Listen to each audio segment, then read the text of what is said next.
All right, guys. So I don't know what I'm going to call this. I think I called it headhunting. Basically, there's things I believe about swimming technique, right, with our Rakely products. And we're going to, look at some. There's a lot of technique stuff on YouTube. So we're going to look at some every Wednesday, decide what we like, what we don't like, what we think is wrong, what we think is right, what's good advice, what's good guidance, what isn't. Like I said, I think I called it headhunting before. We'll figure out a cool name, or maybe that'll be it. We're looking at a video by My Swim Pro, how to swim butterfly like the best in the world. And I have not watched the video. We're gonna figure this out as we go. I have an iPad right here. Or maybe we end up using that eventually as we figure this out. We're gonna go with the whiteboard today. So, let's see what we come up with. Episode 1.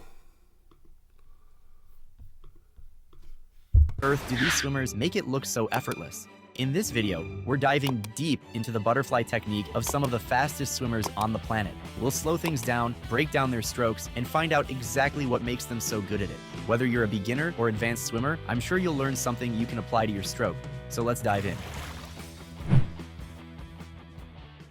Now immediately you see how low he is to the water. When you take the breath, that's one of the things he does really well. He rides high in the water. Let's go ahead and look at what he's doing really well. Before we get into what he's talking about, I want y'all to see this Stroke. So let's dive in. with Leon. To the water. Look at the back of the hands. You see me, guys? I've been talking about this forever. A lot of my one-on-ones, their coaches will be like, no, don't do that. Get your palms down. And now they've given up because they see I'm right. But you can see here, we got the palms outwards, thumbs down. And the reason why is you can see how it hides the elbow joint. When we swim freestyle, we're trying to catch in here. So we don't want to swim fly and expose it. So when you turn the thumb on top, it naturally forces that joint down and hides it. So that's why really you want to turn, it's through the shoulder really, but just for a little kid, the wrist is just kind of an easy way to explain it, the pinky and the thumb. The water. When you take the breath, that's one of the things he does really well. He rides high in the water. Let's go ahead and look at what he's doing really well. So great body extension. This is his body. Now, if you see his hands where they're set up, that's the initial catch, and it's at a shoulder width right there. You can see where his shoulders are, and the hands press just outside the shoulders. That's really, really good. Now, the next thing I want you guys to pay attention to is how he's pressing his chest down. The chest is coming down. That's fantastic. I'm going to do it in red so you can see that. So the chest is being pressed down, which is going to make the hips go up, and that's why he's so good at the 200 butterfly, because the hips are riding high. If this is the water line, his body's riding on top of the water. I mean, that's not realistically the water line. It's probably more like that. So if you look at that higher red line that I drew,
basically half his body, or at least trying to get half of the body above the surface of the water. And that's critical if you're trying to swim fast. And Leon Marchand does an incredible job at maintaining his body position in the butterfly.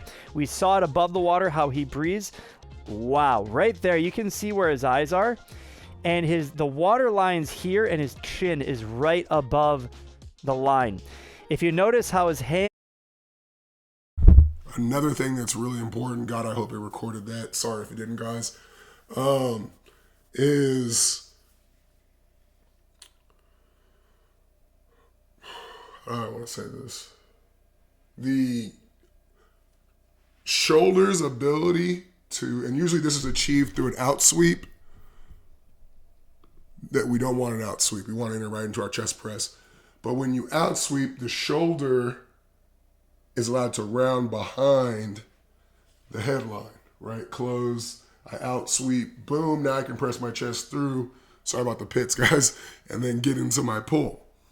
So when you enter in this Y spot, I can go right into my chest press, and then we have the momentum of the hands too. So you have to get out here wide for this whole thing that he's talking about to work. Exiting the water, his thumbs are basically facing the water all the way through the recovery. So what I'm going to do now is I'm going to clear the screen, I'm going to zoom back out, and I want you to pay attention to that, how his hands basically recover with the thumbs facing the water very, very close to the surface of the water. Because if you come too high out of the water in butterfly, your legs are going to sink, and we saw that, and that's not going to help you out. Pay attention to what we just talked about. Beautiful stroke. So clean, so effortless. It looks like he's not even trying. If you notice, her dolphin kick is actually not that big. She's really minimizing resistance, bend her knees a lot. Facing view, it's actually really interesting to in one. So that means you basically, your hands are floating on top of the water, hitting the water at 11 and 1 of the clock. So if we had a clock, and these are the arms of the clock. I don't know if he's going to say this, but I've said this on my Instagram. When we're doing sprint fly, so a 50 fly, when we're doing the Phelps one, or the, in this case, Marchand, right? We're getting the butt up and the hands up. So that way we can still pull surface to surface. And we can use our butt to increase our power or close the distance even more, right? So now we're only pulling this far. And then we can also use our backside of our leg. So it's a bunch of advantages to make us, sorry guys, a lot more efficient.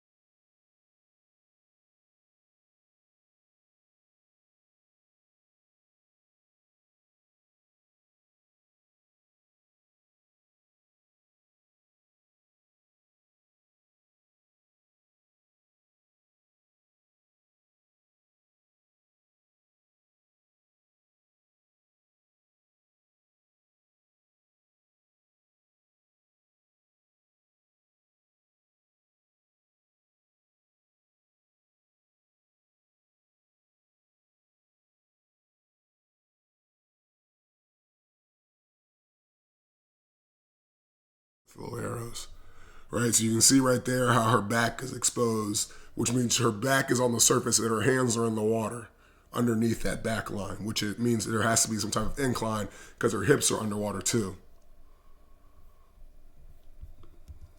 This is where they are entering the water. And because they're going to be in front, it's going to be a lot easier to you're actually going into that H position. Whereas before, getting into the H position for our more endurance-based fly is a byproduct of getting to that Y, reaching up behind the ears, and then you dropping down fast to your chest press or through your knees to your chest. Oftentimes, swimmers are either going to enter too wide, especially if they're trying to go fast and they're picking up their tempo, or actually more often, a lot of swimmers actually go too narrow, and basically the hands are touching. And I believe at every speed, Sarah does an incredible job positioning her hands right in front of her shoulders, maximizing distance per stroke. Now, one thing we're going to transition when we talk about her stroke is how she's able to always move forward. And here it is in slow motion. And then here we can even see it here, right? How she's staying on that incline, right? You can see her back, we see her hips are underwater, and we see her hands are at the surface. Hands are entering at 11 and 1. She's not really going up and down that much. And I think this is what benefits her a lot in these shorter distance, the 50 and the 100 butterfly. She's really keeping a relatively flat dolphin body motion. And I think this underwater shot right here shows everything that you need to know. Basically, when she's swimming butterfly, she's not really doing a lot of displacement up and down. I mean, She's doing double arm freestyle. certainly her body has this sine curve going for it, right? Her hips are going up and then down, up and then down, and that's great. But the total amplitude, meaning the amount of displacement, right? It's relatively narrow. It's not very wide. Now, if we focus in on what makes her so fast, it's the power of her pull. Look at how she's entering the water, 11 and 1, and from that position, I think something else that's important to say, and this is why when we teach our sprint fly, we teach it from the knees. Because if you're trying to swim, although you can use your hips, we do teach you how to take the knees to the hips. But it's all about the knees. It's all about the knees. her hand pulls immediately back. There's no out sweep and in sweep. As soon as the hands get in front at shoulder width, it's an immediate pull back. There it is in slow motion. You can see the pull pattern underwater. I'm going to pause it on this next stroke so you can see that. You can see the high elbow catch, right? There it is. That's the high elbow catch, and the water is being just thrust behind. The first thing I want to focus on with Michael Phelps' stroke is just how smooth the recovery is. Here's a few great underwater shots. Let's go ahead and back up on that. Now, if you notice, he keeps his chin just at the surface level of the water. You want to keep your body your head at least, as low to the surface. So we actually have a drill for this too, where we literally have the swimmer lift their head up, and they go with a lot of kicking, and them just kicking and pulling, just leaving their head on the surface and trying to get their butt on the surface. So you're trying to stay as flat as possible.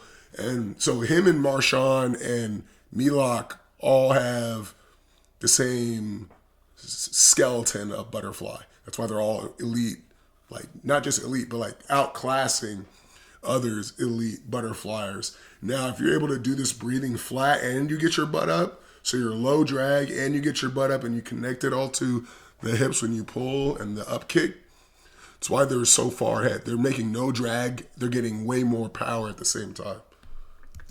It's possible because if you lift your head too high out of the water, then your hips are going to sink on the back end, and that's going to mean you're dragging your legs kind of like an anchor.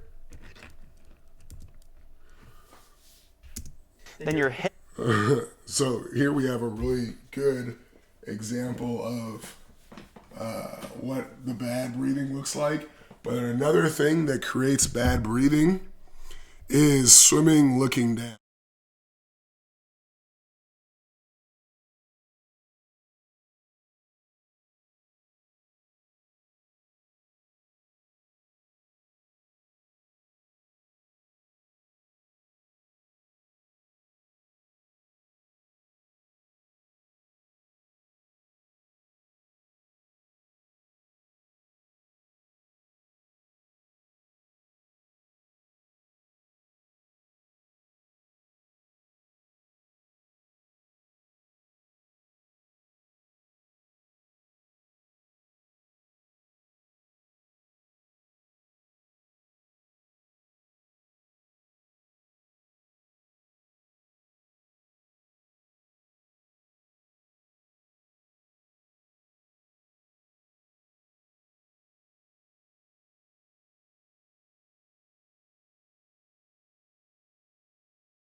Sorry, y'all. I don't think it's recording when I go to the whiteboard cam. Like I said, we're building this as we fly, so I'm not going to make a second episode. Sorry. Dang.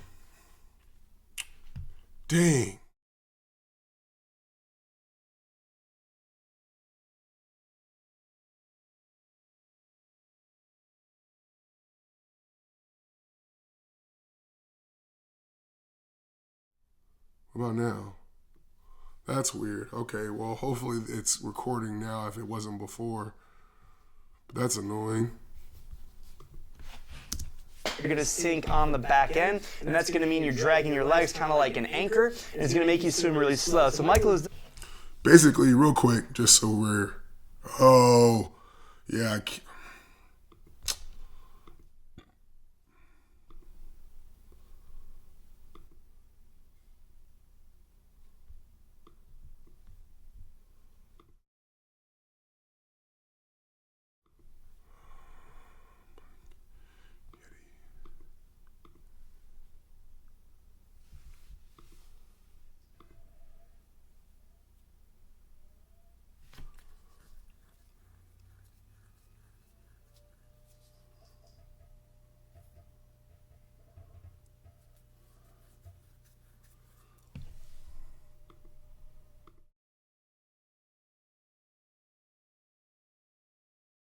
I have no idea if this volume is working, but I'm going to explain this again. Basically, when you breathe, if you just roll your chin back, right, you're staying flat.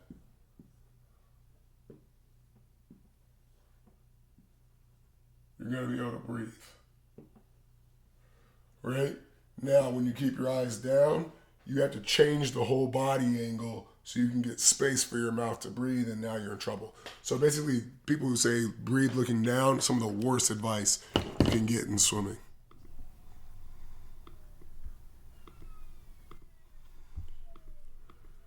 Incredible job. Even though he breathes pretty much every single stroke in both the 100 and the 200 butterfly, he's able to swim so fast by maintaining his speed at all parts of the stroke. And when you breathe, that is potentially the slowest part of the stroke. Now, a lot of butterflyers actually have a different size amplitude. When I'm talking about amplitude, I'm talking about the total, the distance in how distance the butterfly, the more power you can generate. But really what we have here is two early vertical forearm. And okay, we gotta talk about this. These are not early vertical forearms. Okay? Like he called them high elbow catches earlier when they were early vertical forearms. And then now he's calling them vertical forearms when they're high elbow catch right now. So in both, and I think this differentiation needs to be made, and we need to be militant in making sure it's right. So in both, your elbow joint's gonna be on top, right? The difference is this, let me change cameras. This is an early vertical forearm, right? It's vertical, it's actually vertical. This is a high elbow catch where it's long. Okay, and my elbow is high. Vertical forearm, high elbow catch. This is not a vertical forearm. That's a high elbow catch. Now, usually, if you want an early vertical forearm for fly, it should be used with youngsters. Okay, early vertical forearm, it naturally makes your chest open up, which means you're gonna make less power. Whereas a high elbow catch, you're going to stay a lot more narrow, right? And you're going to make more power. So with the little ones, it's okay if we go early vertical forearms and they're going to pull around the side probably. The fact that they're small, it's going to be effective still. Big kids, we need to be anchor the catch with that high elbow catch, and then we're squeezing down in front, and when we augment our effort by how wide it is that we squeeze in the front versus narrow. So I completely disagree here, and I hate when people make this. Not hate, but this is a mistake we got to stop making. This is a high elbow catch, guys. Really means you're in positioning your hands from your fingertips to your elbow to pull. And that was a dropped elbow. the water behind you, because that is how you pull yourself forward. If you notice, his body line's pretty high in the water. His body's actually pretty flat at this point. So oftentimes swimmers, they have this like huge like up and down swivel. And really that's reserved for when you're under the water. When you're on top of the water, it's actually a little bit flatter. Even for someone like Michael Phelps, he isn't really displacing the water in that wave motion. So he's pretty flat on the upper body. I'm gonna pause it right there. His eyes are looking down.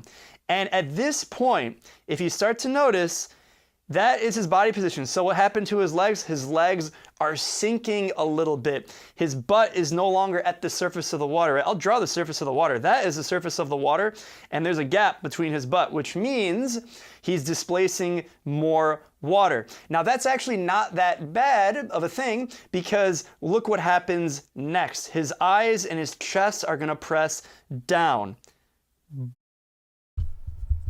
It needs to be said that the hands stay up. Chest press is not a chest press, it's just an angle change. I can press my chest forward or I can pull my hands back.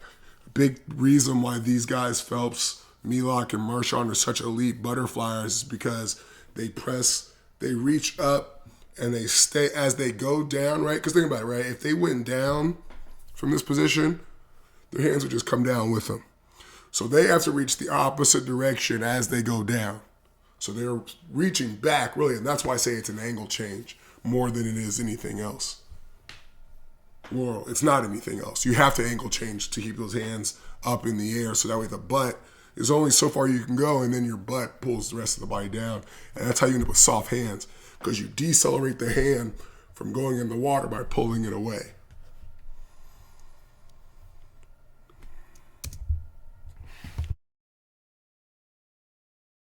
And now look what happened to his hips. Remember that water line? That was the water line, and look at his butt. His butt's riding high in the water. You'd be able to see his butt because his hips are pressing up and his chest is pressing down. And that is where the actual motion. This is also where you got to be specific. Think about it. I want y'all to tell me, how do you press your hips up? Like, really think about it. How do you do that? How do you press your hips up? You can't. You pull your knees in, and it makes your booty go out. Just like if you were sitting down, you pull your knees into your belly to make your butt go out. Of the dolphin kick appears in the butterfly stroke. Now this is from back in his Michigan days as a teenager, early 20s. You can see the two, I want you to look at the strokes right here. So you can see how he's pressing his chest down and his hips are coming up. You can't even see the top of his swimsuit, his butt, right? So let's play this here, and you can see what that looks.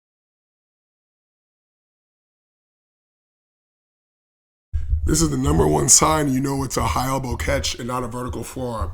Like I said, usually if it's a vertical forearm, the chest disengages, and what's gonna happen is you're gonna see this elbow, although there's a way to do this correctly with the early vertical forearm, but usually what'll happen is this part of the arm will, let's see, right here, right? You can see it up here, but when I pull, it disappears. I don't know how I can do this, around the side of my body, right? So you never see my upper arm, you just see my hand.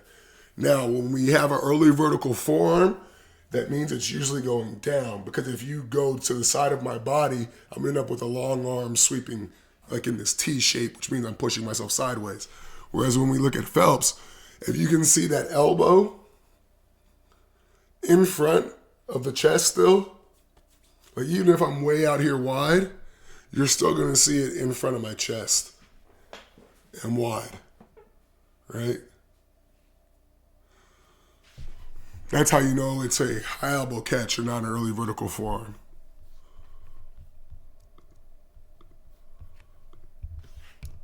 See what that looks like. It looks like his kick has actually gotten a little bit more compact. A little bit of knee bend. You don't want to bend your knees too much. All right, let's talk about drills. So here is a great drill. It's called 2 strokes on your right, 2 on your left, 2 together. And what you're... All right, so I think now you're just going to talk about what drills to do. I'm going to tell you right now, getting the Rakeley Technique Solutions, I'll put it in the description below.